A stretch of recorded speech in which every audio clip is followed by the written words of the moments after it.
Moments into our going to bed, my girlfriend begins heaving or breathing heavily. She was asthmatic, so I assume it's that moment.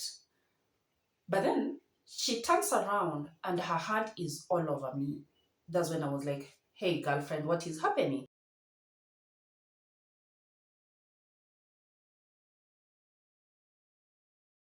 Welcome, family, to my channel, a home where we hold authentic conversations and experiences as they happened.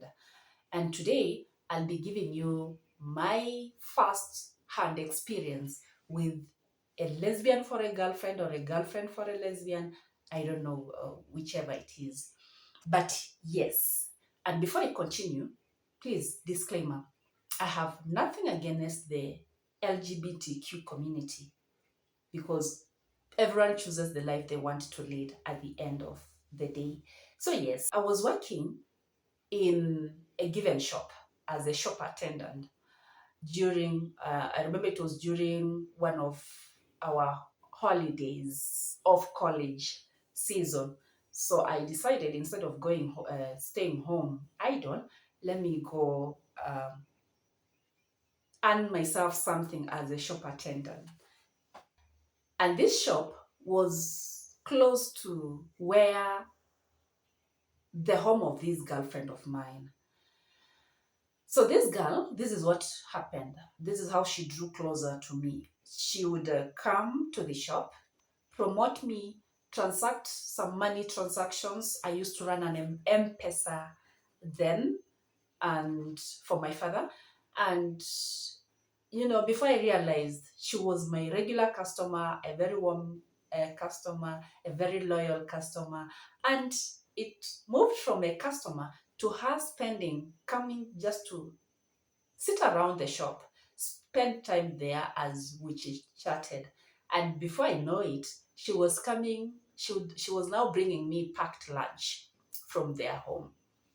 So this girl, what I've not mentioned, this is a girl that was from a very wealthy, I would call it wealthy family, as your girl here was from a very poor family. So we were in the extreme sides as far as social status is concerned.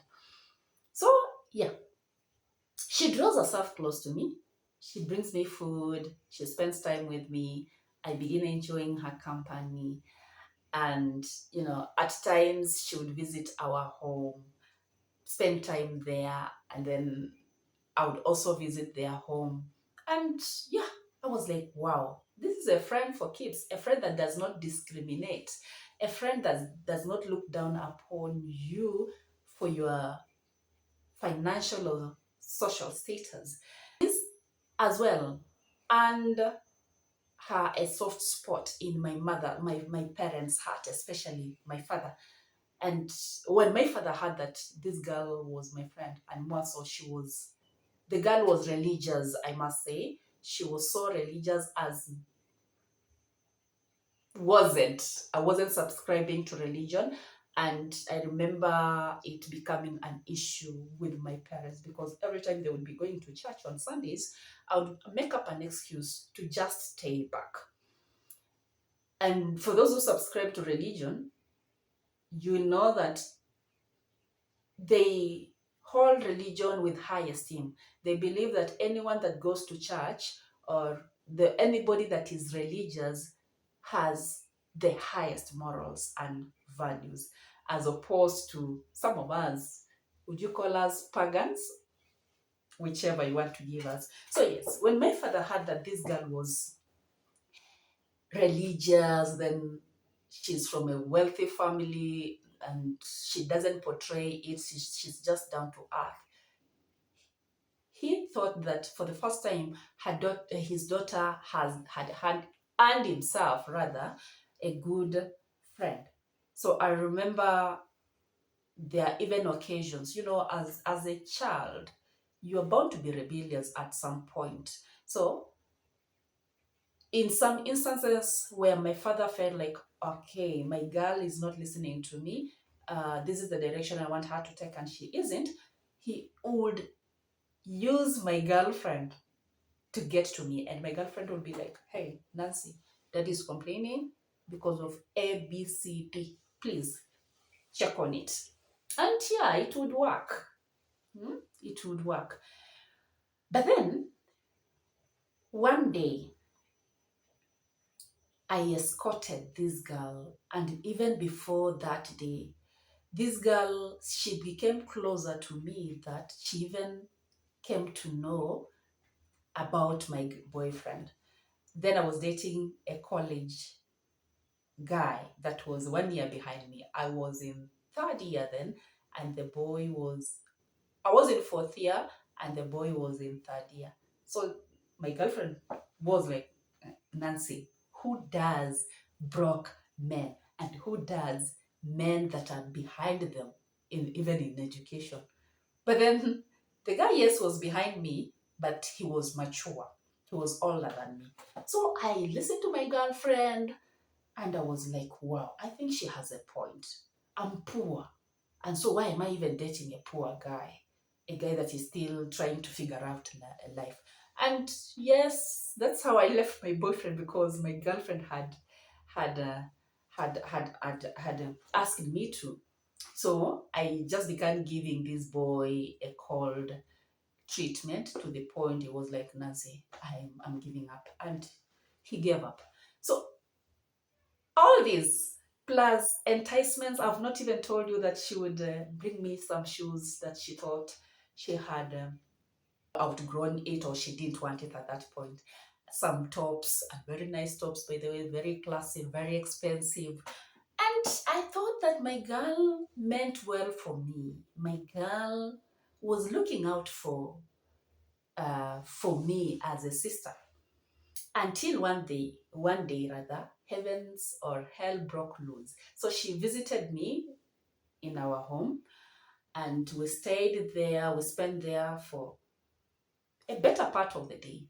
So when she's leaving, I decide, no, let me give her a push. Let me escort her. And by the way, their home wasn't far from our home. So I push my girl until their home. And when we are there, it begins raining. And the rain takes quite a time, that by the time it is ceasing, night had fallen. It was dark. And my girlfriend, being the girlfriend, girlfriends are for keeps. She tells me, Nancy, there is nowhere you're going with this darkness. What you do, you will spend here. Your security really matters to me. Then she goes ahead and tells me, I'm going to give daddy, your father, a call and inform him that you'll be spending here. I'm like, okay, do that. So she gives my daddy a call, and daddy, being this girl, daddy's like, it's okay. Let me see her tomorrow. So I happened to spend in this house, and I must say I was so much elated, because for the first time I happened to hit a shower, and not only a hot shower. And for the first time I happened to handle the advanced household items. And also what impressed me was the kitchenware, or the kitchen items. So yeah, the moment is cozy until it came for the time to go to bed. The house, she used to live with the sister. So the house had 3 bedrooms, the master bedroom and another bedroom for my friends, nieces and nephews. And then we had this extra bed, the extra bedroom rather, that she was using. So since there wasn't another room, we were to spend together in her bedroom. So she gives me her pajama, I change into it, and I slid into this cozy bed. For the first time, it was my first time seeing the king size bed, and very comfortable. And I thought, wow, today I'm really going to sleep all the sleeps, if that is English, that I've never slept. So we get into bed. Then, moments into it, my girlfriend begins heaving or breathing heavily. And I'm like, okay. I didn't mention she was asthmatic. So I go like, okay, I think it is that moment. Why can't she get her inhaler? Eh, then, as if the heaving is not enough, she begins tossing around in bed. I'm just keen listening. Then all of a sudden, she turns. Remember, the bed is big. She turns. Okay. Before I know it, she has moved closer to me. Okay. I assume she's asleep. You know, when you're asleep, you just throw yourself. I listen again. This time round, her hand is on me, on my body. I'm like, okay, it's okay. Some of us throw ourselves all over when asleep. So I listen to that hand. The hand begins moving. So it moves to my chest, to my teeth. Okay. At that time, I'm just listening. I'm very awake. I just want to see what is happening.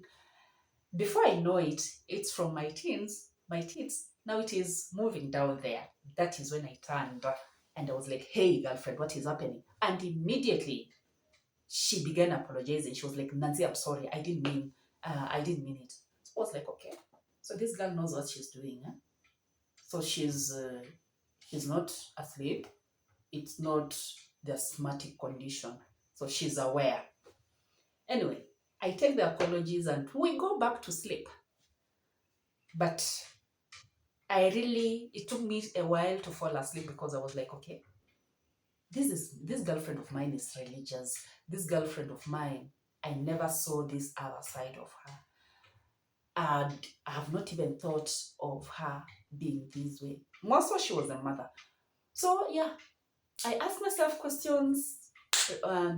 In the same moment, really yearning that morning gets here, and eventually it came, and I was out. So I leave it, and she again apologizes in the morning. I'm like, girlfriend, it is okay. Forget about it. Brush it off.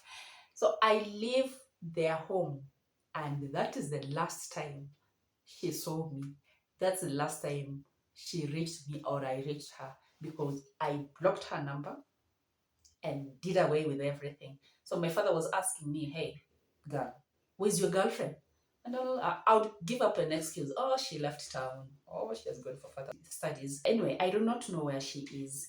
So then I didn't know that this community existed. So I was like, is this girl fetish? Who does that? Until I got employed in a girls' school. By the way, I'm a teacher in a girls' boarding school. And that's when I realized, oh God, so this thing is happening. Because there, girls were fighting. Fighting over what? Fighting over a girl. Like, you're taking my girl away. Girls were writing to themselves letters. And you look at the letter and you're like, okay, are you sure this is a girl you're writing to? Are you sure this is a girl you're dying for? So